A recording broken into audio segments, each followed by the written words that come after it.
On the Duty of Civil Disobedience by Henry David Thoreau.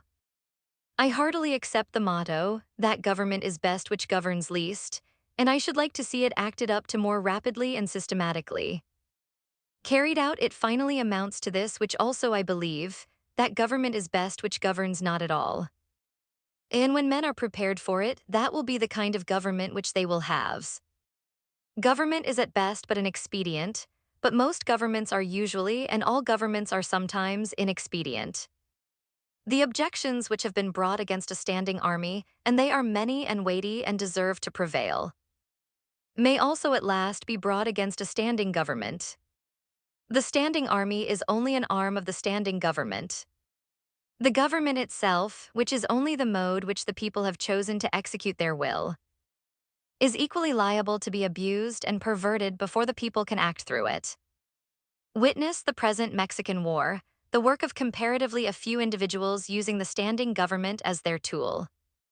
For in the outset, the people would not have consented to this measure. This American government, what is it but a tradition, though a recent one, endeavoring to transmit itself unimpaired to posterity, but each instant losing some of its integrity? It has not the vitality and force of a single living man, for a single man can bend it to his will.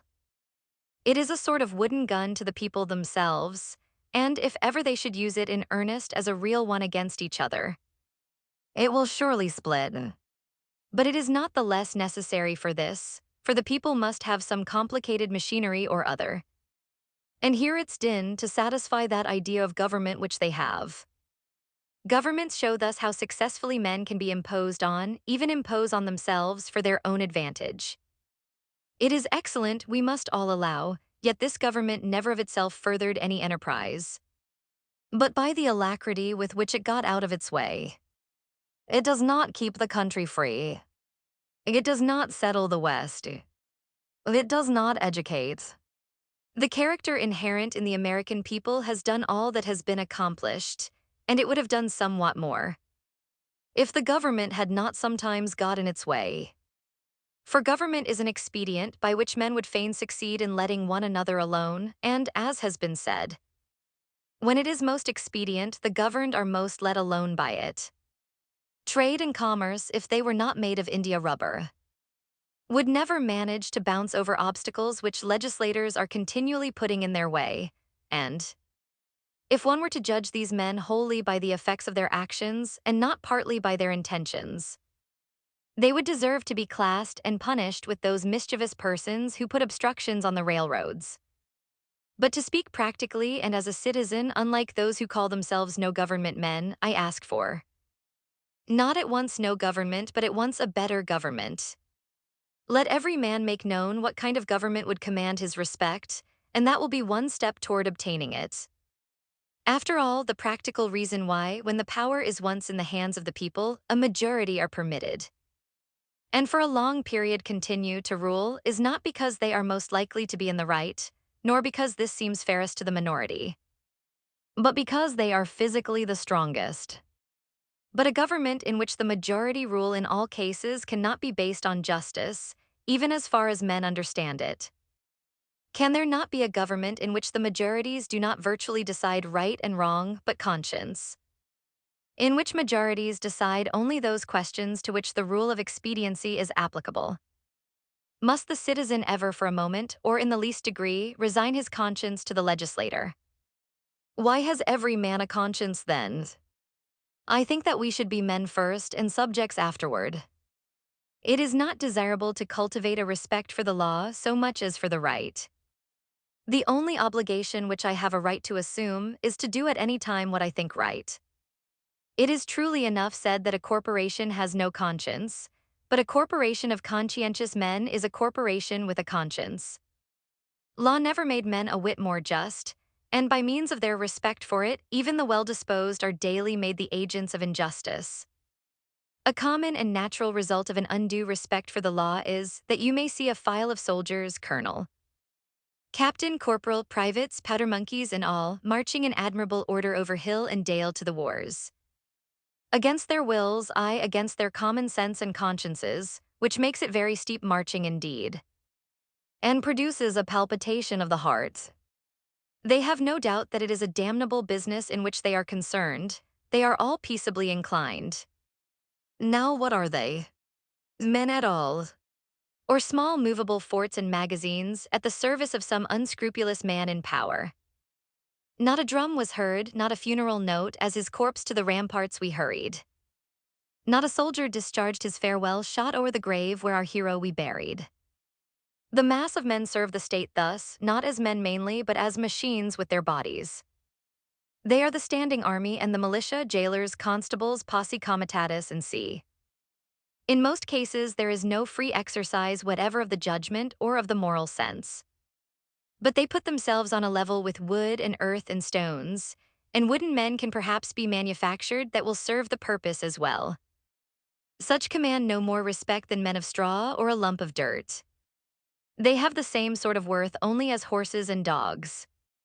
Yet such as these even are commonly esteemed good citizens. Others, as most legislators, politicians, lawyers, ministers, and office holders, serve the state chiefly with their heads. And as they rarely make any moral distinctions, they are as likely to serve the devil without intending it as God. A very few as heroes, patriots, martyrs, reformers in the great sense, and men serve the state with their consciences also, and so necessarily resist it for the most part, and they are commonly treated by it as enemies. I am too highborn to be propertied, to be a secondary at control, or useful serving man and instrument to any sovereign state throughout the world. He who gives himself entirely to his fellow men appears to them useless and selfish. But he who gives himself partially to them is pronounced a benefactor and philanthropist. How does it become a man to behave toward the American government today? I answer that he cannot without disgrace be associated with it. I cannot for an instant recognize that political organization as my government, which is the slave's government also. All men recognize the right of revolution, that is, the right to refuse allegiance to and to resist the government, when its tyranny or its inefficiency are great and unendurable. But almost all say that such is not the case now. But such was the case, they think, in the Revolution of '75. If one were to tell me that this was a bad government because it taxed certain foreign commodities brought to its ports, it is most probable that I should not make an ado about it, for I can do without them. All machines have their friction. And possibly this does enough good to counterbalance the evil. At any rate, it is a great evil to make a stir about it. But when the friction comes to have its machine, and oppression and robbery are organized, I say, let us not have such a machine any longer. In other words, when a sixth of the population of a nation which has undertaken to be the refuge of liberty are slaves, and a whole country is unjustly overrun and conquered by a foreign army and subjected to military law, I think that it is not too soon for honest men to rebel and revolutionize. What makes this duty the more urgent is that fact that the country so overrun is not our own, but ours is the invading army. Paley, a common authority with many on moral questions, in his chapter on the duty of submission to civil government, it resolves all civil obligation into expediency, and he proceeds to say that so long as the interest of the whole society requires it, that is, so long as the established government cannot be resisted or changed without public inconveniency, it is the will of God that the established government be obeyed and no longer. This principle being admitted, the justice of every particular case of resistance is reduced to a computation of the quantity of the danger and grievance on the one side, and of the probability and expense of redressing it on the other. Of this, he says, every man shall judge for himself.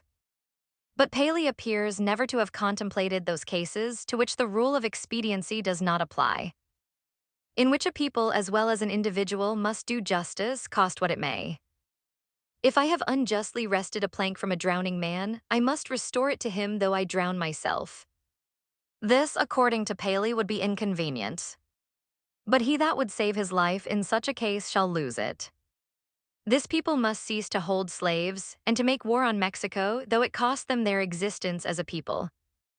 In their practice, nations agree with Paley, but does anyone think that Massachusetts does exactly what is right at the present crisis? A drab of state, a clotho-silver slut to have her train borne up and her soul trail in the dirt. Practically speaking, the opponents to a reform in Massachusetts are not 100,000 politicians at the South, but 100,000 merchants and farmers here who are more interested in commerce and agriculture than they are in humanity, and are not prepared to do justice to the slave and to Mexico, cost what it may. I quarrel not with far-off foes, but with those who, near at home, cooperate with and do the bidding of those far away, and without whom the latter would be harmless. We are accustomed to say that the mass of men are unprepared, but improvement is slow, because the few are not materially wiser or better than the many. It is not so important that many should be as good as you as that there be some absolute goodness somewhere, for that will leaven the whole lump. There are thousands who are in opinion opposed to slavery and to the war, who yet in effect do nothing to put an end to them, who, esteeming themselves children of Washington and Franklin, sit down with their hands in their pockets, and say that they know not what to do and do nothing, who even postpone the question of freedom to the question of free trade, and quietly read the prices current along with the latest advices from Mexico after dinner, and, it may be, fall asleep over them both. What is the price current of an honest man and patriot today? They hesitate and they regret and sometimes they petition, but they do nothing in earnest and with effect. They will wait, well disposed, for others to remedy the evil that they may no longer have it to regret. At most they give only a cheap vote and a feeble countenance and Godspeed to the right as it goes by them. There are 999 patrons of virtue to one virtuous man. But it is easier to deal with the real possessor of a thing than with the temporary guardian of it. All voting is a sort of gaming, like checkers or backgammon with a slight moral tinge to it, a playing with right and wrong, with moral questions, and betting naturally accompanies it. The character of the voters is not staked. I cast my vote perchance as I think right, but I am not vitally concerned that right should prevail. I am willing to leave it to the majority. Its obligation, therefore, never exceeds that of expediency. Even voting for the right is doing nothing for it. It is only expressing to men feebly your desire that it should prevail.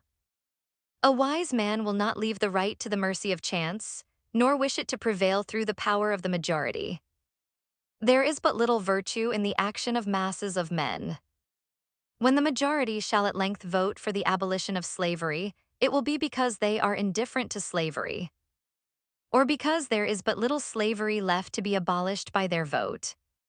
They will then be the only slaves. Only his vote can hasten the abolition of slavery who asserts his own freedom by his vote. I hear of a convention to be held at Baltimore or elsewhere for the selection of a candidate for the presidency, made up chiefly of editors and men who are politicians by profession, but I think, what is it to any independent, intelligent, and respectable man what decision they may come to? Shall we not have the advantage of his wisdom and honesty? Nevertheless, can we not count upon some independent votes? Are there not many individuals in the country who do not attend conventions? But no, I find that the respectable man, so-called, has immediately drifted from his position and despairs of his country, when his country has more reasons to despair of him. He forthwith adopts one of the candidates thus selected as the only available one, thus proving that he is himself available for any purposes of the demagogue. His vote is of no more worth than that of any unprincipled foreigner or hireling native who may have been bought. Oh, for a man who is a man and, as my neighbor says, has a bone in his back which you cannot pass your hand through. Our statistics are at fault. The population has been returned too large. How many men are there to a square 1,000 miles in the country? Hardly one. Does not America offer any inducement for men to settle here? The American has dwindled into an odd fellow, one who may be known by the development of his organ of gregariousness, and a manifest lack of intellect and cheerful self-reliance, whose first and chief concern on coming into the world is to see that the almshouses are in good repair, and before yet he has lawfully donned the virile garb, to collect a fund for the support of the widows and orphans that may be, who, in short, ventures to live only by the aid of the mutual insurance company, which has promised to bury him decently. It is not a man's duty, as a matter of course, to devote himself to the eradication of any, even the most enormous wrong. He may still properly have other concerns to engage him, but it is his duty at least to wash his hands of it. And if he gives it no thought longer, not to give it practically his support. If I devote myself to other pursuits and contemplations, I must first see, at least, that I do not pursue them sitting upon another man's shoulders. I must get off him first, that he may pursue his contemplations too. See what gross inconsistency is tolerated. I have heard some of my townsmen say, I should like to have them order me out to help put down an insurrection of the slaves. Or to march to Mexico, see if I would go, and yet these very men have each, directly by their allegiance, and so indirectly at least by their money, furnished a substitute. The soldier is applauded who refuses to serve in an unjust war by those who do not refuse to sustain the unjust government which makes the war. Is applauded by those whose own act and authority he disregards and sets at naught. As if the state were penitent to that degree that it hired one to scourge it while it sinned. But not to that degree that it left off sinning for a moment. Thus, under the name of order and civil government, we are all made at last to pay homage to and support our own meanness. After the first blush of sin comes its indifference, and from immoral it becomes, as it were, unmoral, and not quite unnecessary to that life which we have made. The broadest and most prevalent error requires the most disinterested virtue to sustain it. The slight reproach to which the virtue of patriotism is commonly liable, the noble are most likely to incur. Those who, while they disapprove of the character and measures of a government, yield to it their allegiance and support, are undoubtedly its most conscientious supporters, and so frequently the most serious obstacles to reform. Some are petitioning the state to dissolve the Union, to disregard the requisitions of the President. Why do they not dissolve it themselves, the Union between themselves and the state, and refuse to pay their quota into its treasury? Do not they stand in same relation to the state that the state does to the Union? And have not the same reasons prevented the state from resisting the Union, which have prevented them from resisting the state? How can a man be satisfied to entertain an opinion merely and enjoy it? Is there any enjoyment in it if his opinion is that he is aggrieved? If you are cheated out of a single dollar by your neighbor, you do not rest satisfied with knowing you are cheated, or with saying that you are cheated, or even with petitioning him to pay you your due, but you take effectual steps at once to obtain the full amount, and see that you are never cheated again.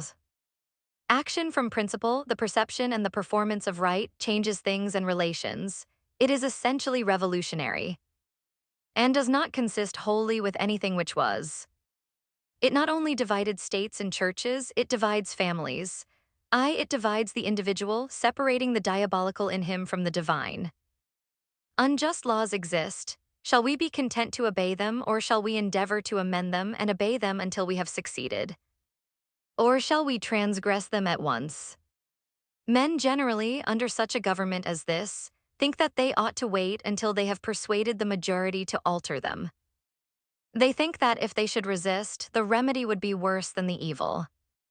But it is the fault of the government itself that the remedy is worse than the evil.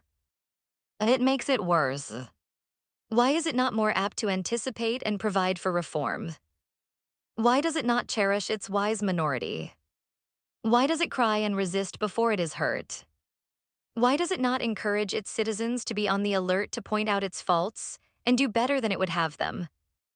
Why does it always crucify Christ and excommunicate Copernicus and Luther and pronounce Washington and Franklin rebels?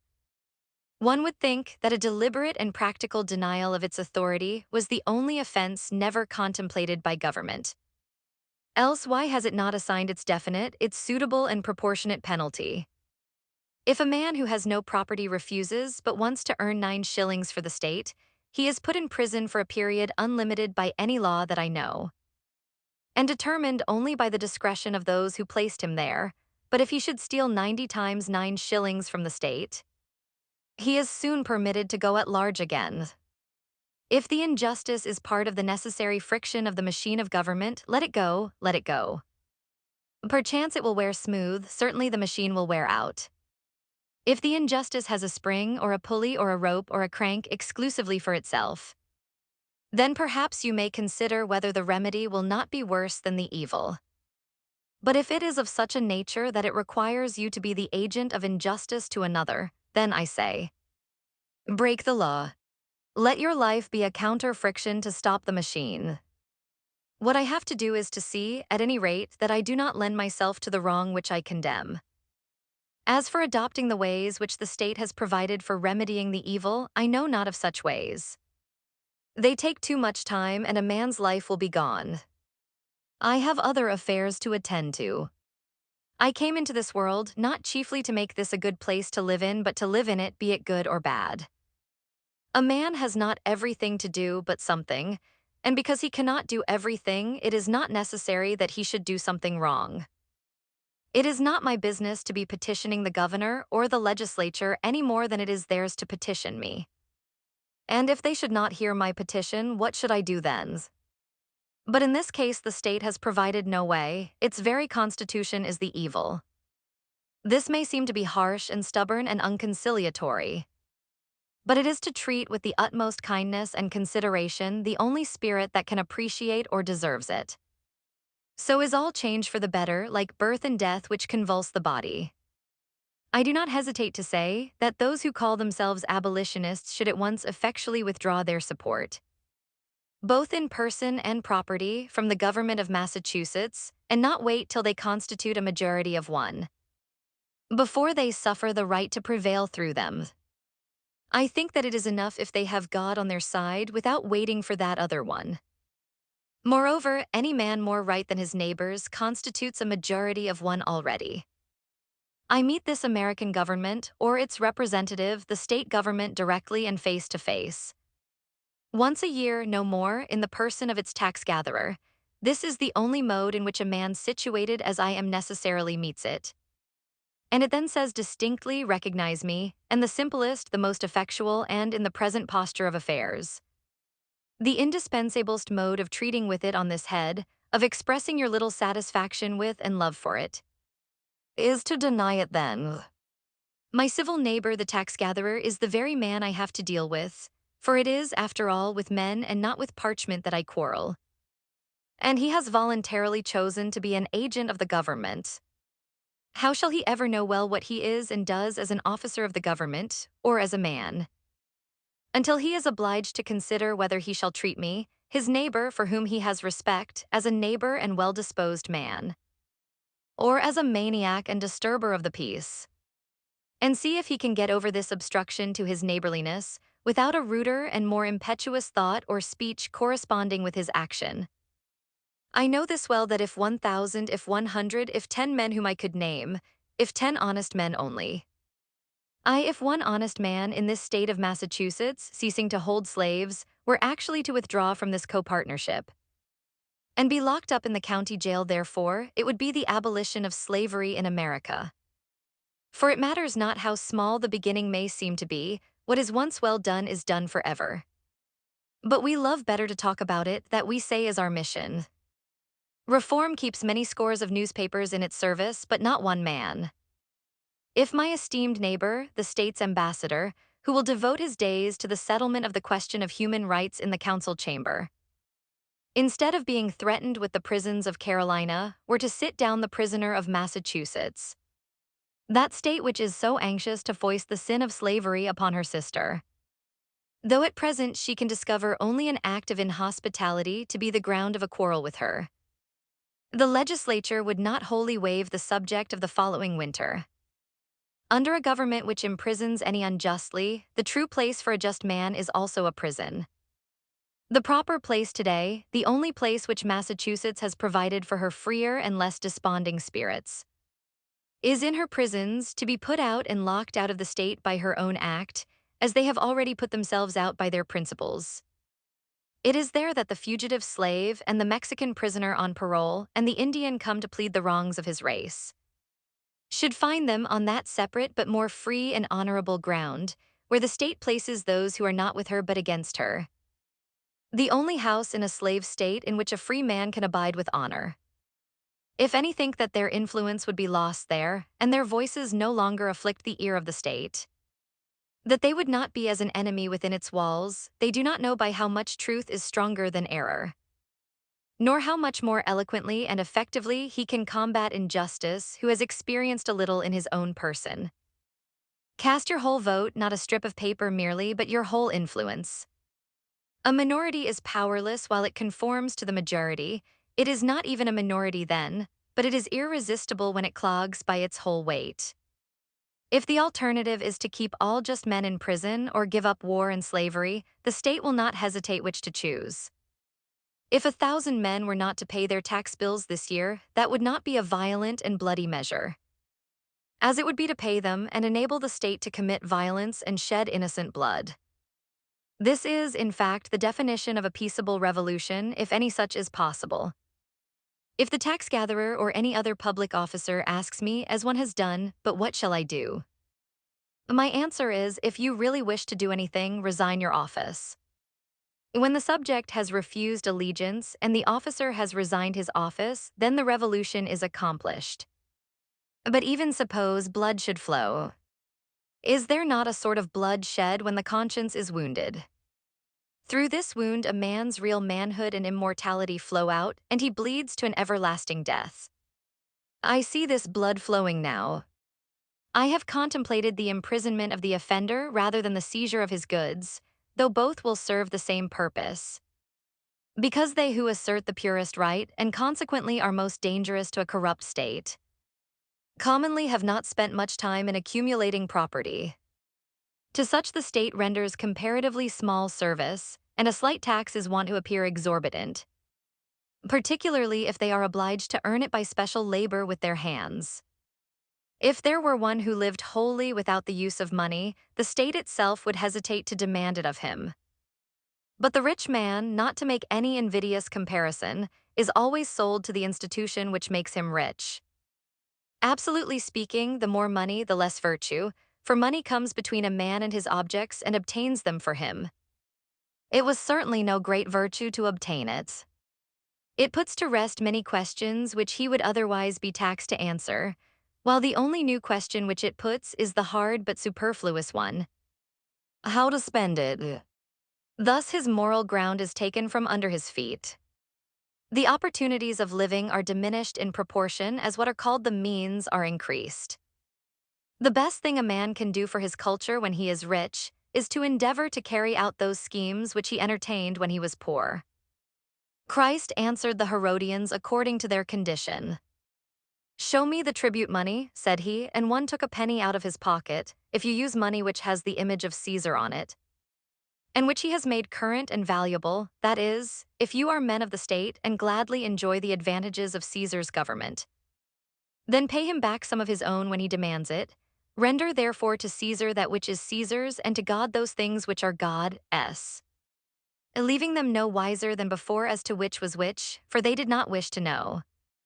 When I converse with the freest of my neighbors, I perceive that, whatever they may say about the magnitude and seriousness of the question, and their regard for the public tranquility, the long and the short of the matter is that they cannot spare the protection of the existing government, and they dread the consequences of disobedience to it to their property and families.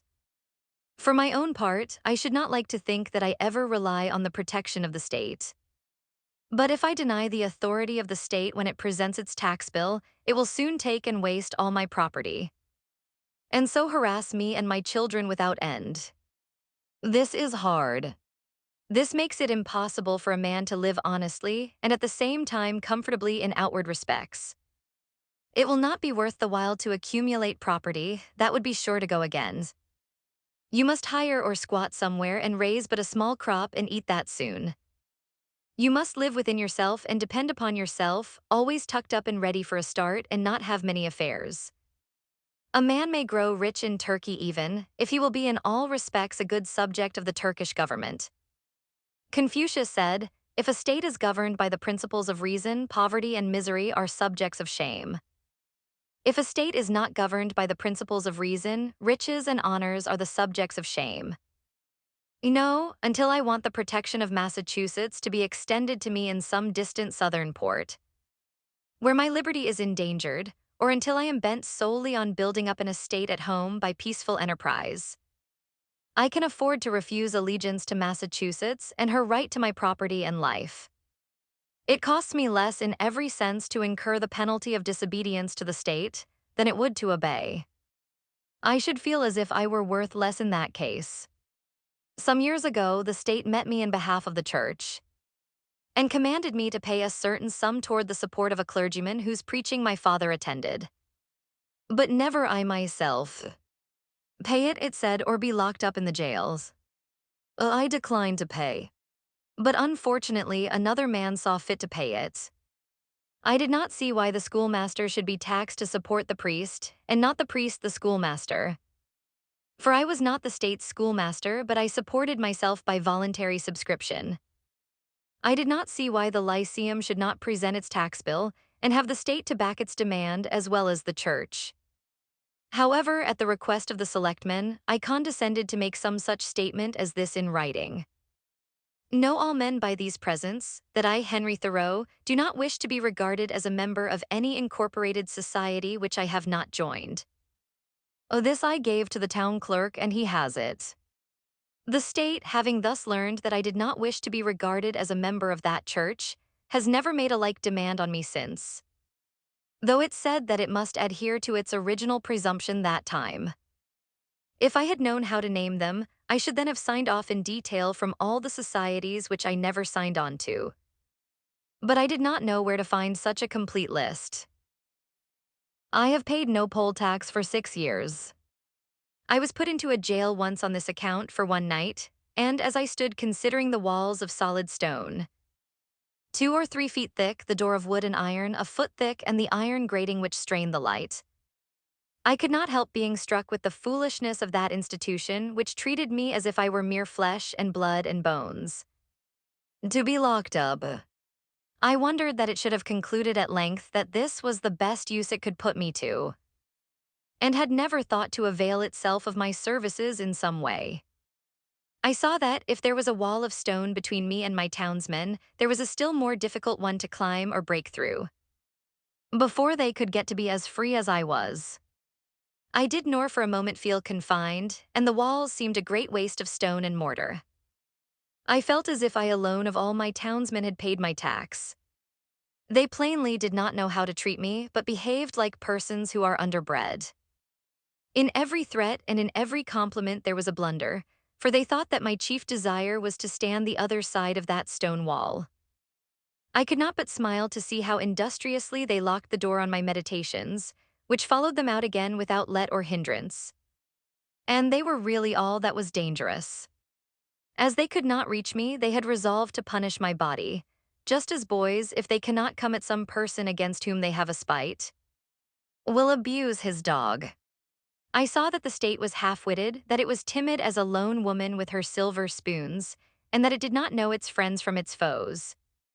And I lost all my remaining respect for it and pitied it. Thus the state never intentionally confronts a man's sense, intellectual or moral, but only his body, his senses. It is not armed with superior wit or honesty, but with superior physical strength. I was not born to be forced. I will breathe after my own fashions. Let us see who is the strongest. What force has a multitude? They only can force me who obey a higher law than I. They force me to become like themselves. I do not hear of men being forced to live this way or that by masses of men. What sort of life were that to live? When I meet a government which says to me, your money or your life, why should I be in haste to give it my money? It may be in a great strait and not know what to do, I cannot help that. It must help itself, do as I do. It is not worth the while to snivel about it. I am not responsible for the successful working of the machinery of society.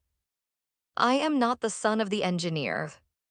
I perceive that, when an acorn and a chestnut fall side by side, the one does not remain inert to make way for the other, but both obey their own laws and spring and grow and flourish as best they can, till one, perchance, overshadows and destroys the other.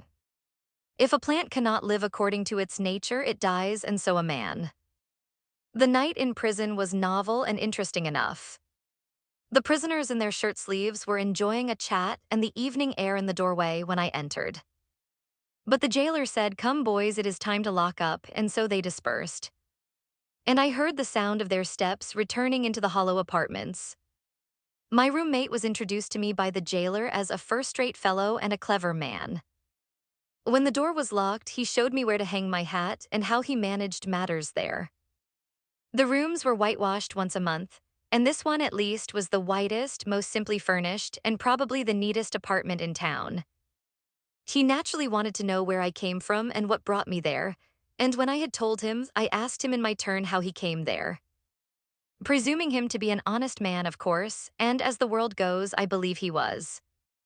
"Why," said he, "they accuse me of burning a barn, but I never did it." As near as I could discover, he had probably gone to bed in a barn when drunk and smoked his pipe there, and so a barn was burnt. He had the reputation of being a clever man, had been there some 3 months waiting for his trial to come on, and would have to wait as much longer, but he was quite domesticated and contented since he got his board for nothing, and thought that he was well treated. He occupied one window and I the other, and I saw that if one stayed there long, his principal business would be to look out the window. I had soon read all the tracts that were left there and examined where former prisoners had broken out, and where a grate had been sawed off, and heard the history of the various occupants of that room. For I found that even here there was a history and a gossip which never circulated beyond the walls of the jail. Probably this is the only house in the town where verses are composed, which are afterward printed in a circular form but not published. I was shown quite a long list of verses, which were composed by some young men who had been detected in an attempt to escape, who avenged themselves by singing them.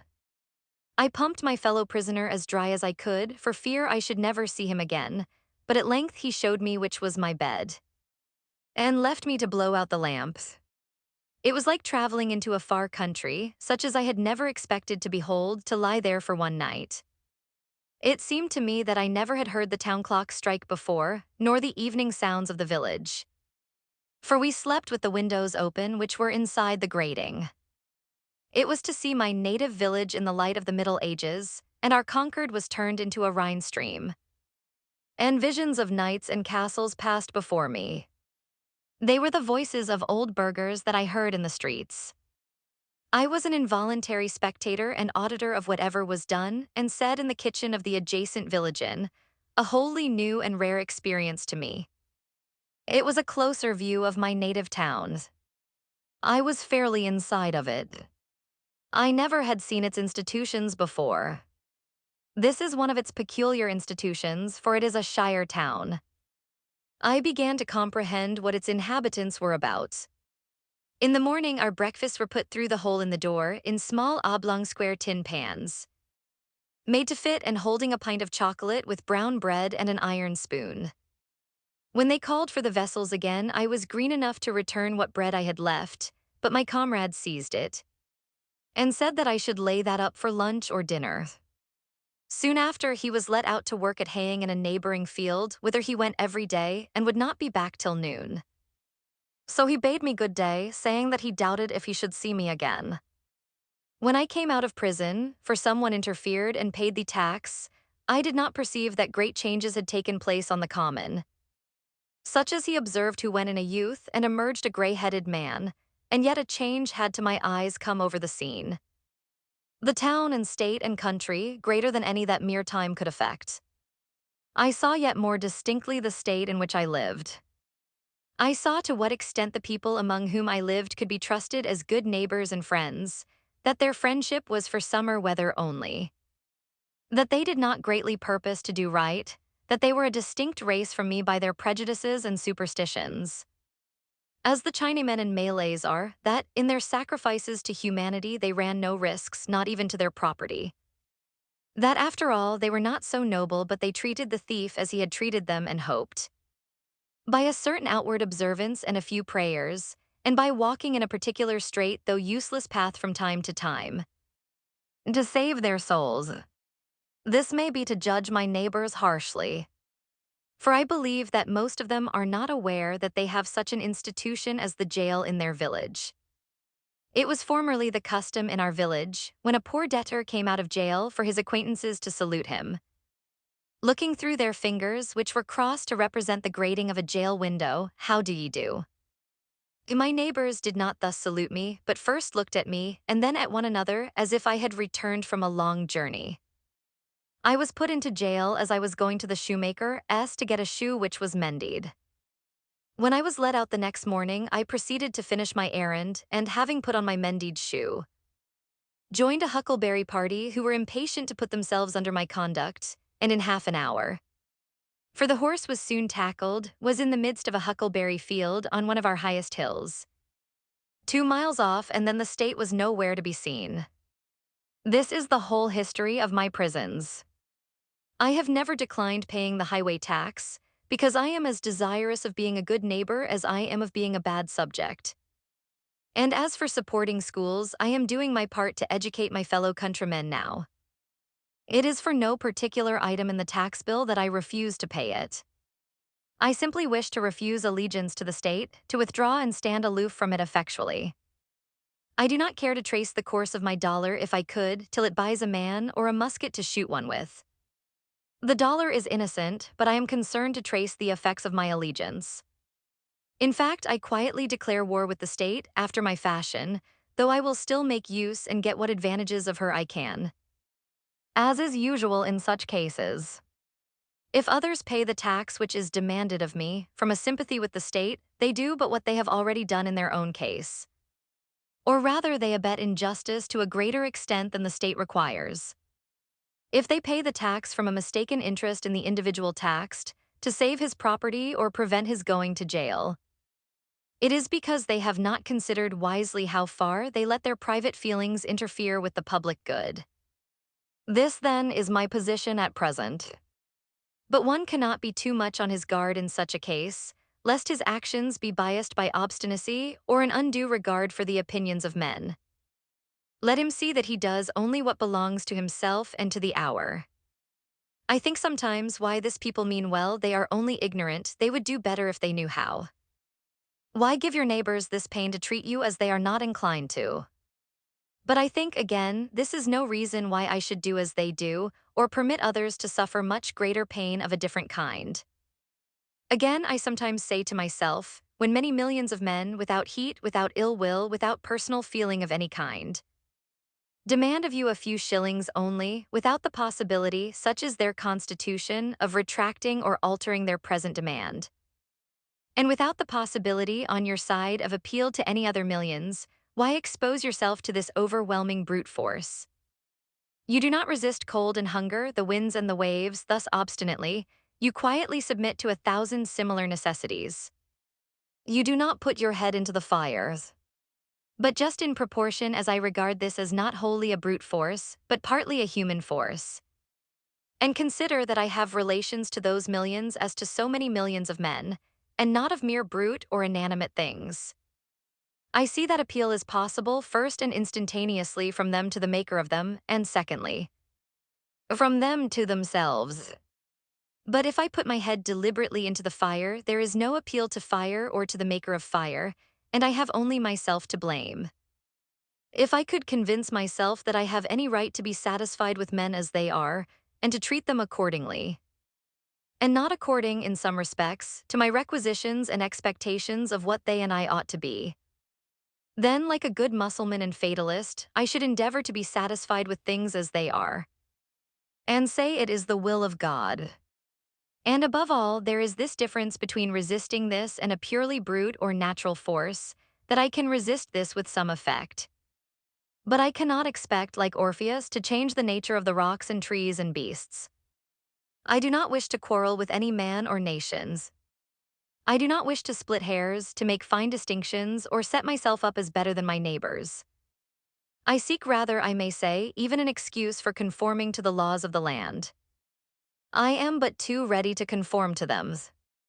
Indeed, I have reason to suspect myself on this head, and each year as the tax-gatherer comes round, I find myself disposed to review the acts and position of the general and state governments, and the spirit of the people to discover a pretext for conformity. We must affect our country as our parents, and if at any time we alienate out love of industry from doing it honor. We must respect effects and teach the sole matter of conscience and religion, and not desire of rule or benefit. I believe that the state will soon be able to take all my work of this sort out of my hands. And then I shall be no better patriot than my fellow countrymen. Seen from a lower point of view, the Constitution, with all its faults, is very good. The law and the courts are very respectable. Even this state and this American government are, in many respects, very admirable and rare things to be thankful for, such as a great many have described them, seen from a higher still and the highest. Who shall say what they are, or that they are worth looking at or thinking of at all? However, the government does not concern me much, and I shall bestow the fewest possible thoughts on it. It is not many moments that I live under a government, even in this world. If a man is thought-free, fancy-free, imagination-free, that which is not never for a long time appearing to be to him. Unwise rulers or reformers cannot fatally interrupt him. I know that most men think differently from myself. But those whose lives are by profession devoted to the study of these or kindred subjects content me as little as any. Statesmen and legislators, standing so completely within the institution, never distinctly and nakedly behold it. They speak of moving society but have no resting place without it. They may be men of a certain experience and discrimination, and have no doubt invented ingenious and even useful systems, for which we sincerely thank them, but all their wit and usefulness lie within certain not very wide limits. They are wont to forget that the world is not governed by policy and expediency. Webster never goes behind government and so cannot speak with authority about it. His words are wisdom to those legislators who contemplate no essential reform in the existing government. But for thinkers and those who legislate for all time, he never once glances at the subject. I know of those whose serene and wise speculations on this theme would soon reveal the limits of his mind's range and hospitality. Yet compared with the cheap professions of most reformers, and the still cheaper wisdom and eloquence of politicians in general, his are almost the only sensible and valuable words, and we thank heaven for him. Comparatively, he is always strong, original, and above all, practical. Still, his quality is not wisdom but prudence. The lawyer's truth is not truth, but consistency or a consistent expediency. Truth is always in harmony with herself, and is not concerned chiefly to reveal the justice that may consist with wrongdoing. He well deserves to be called, as he has been called, the defender of the Constitution. There are really no blows to be given by him but defensive ones. He is not a leader but a follower.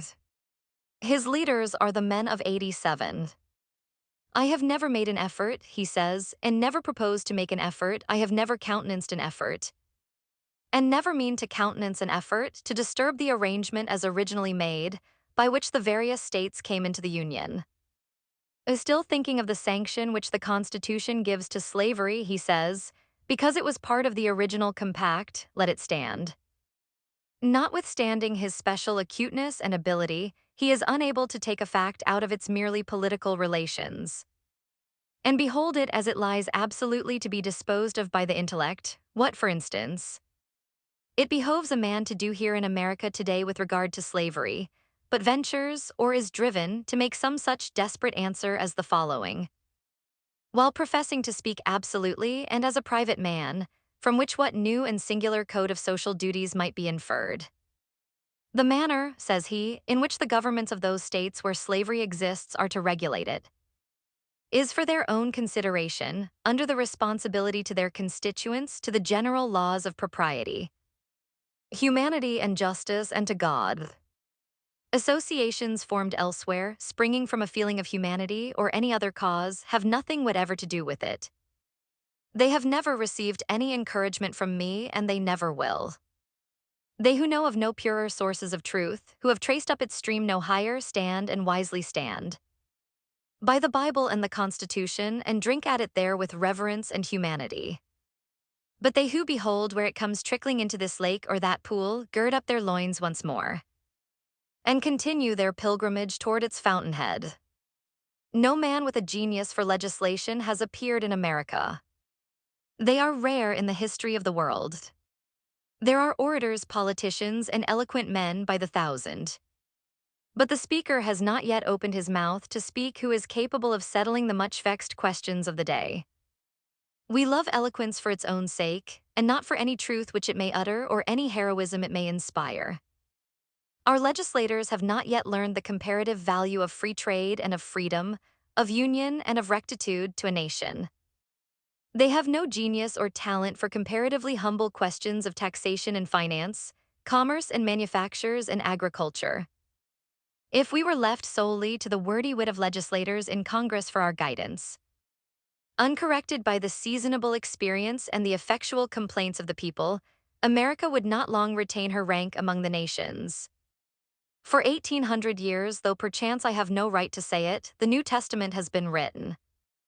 Yet where is the legislator who has wisdom and practical talent enough to avail himself of the light which it sheds on the science of legislation?